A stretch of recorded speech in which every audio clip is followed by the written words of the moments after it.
Hey everyone, welcome to SHEVA.NYC. So today's question I thought was an interesting one.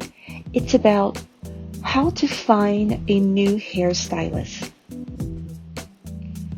Well, if you're moving to a new city or you just need to find someone and you're really nervous, I think the best rule of thumb is to pay attention to people when you're outside and about whose hair really looks good.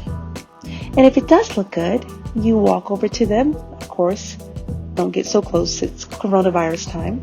But you walk over and you say, "Excuse me, where did you get your hair done?" It's just as simple as that. And number one, people love to give recommendations. Number two, that gives you an opportunity to already know how well the person's going to style. Number three, gives you confidence going in because you already know that person's hair looks good.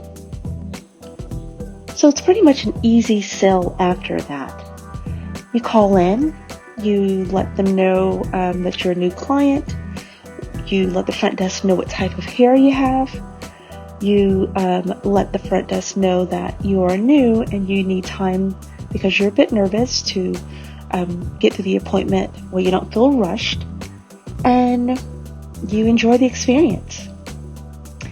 And if you have to leave your old stylist and you're not sure what to do, I don't recommend just leaving a person, especially if you've had a relationship for a long time, without letting them know what went wrong.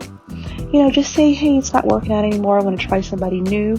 Or if something did happen, tell the person, because that person needs to also improve if something did go wrong. So, let them know. You have the choice to spend your money wherever you want to. So, yes, so go out and discover someone new. It's fun in my opinion. Okay, hope it's been good for you. Talk to you soon.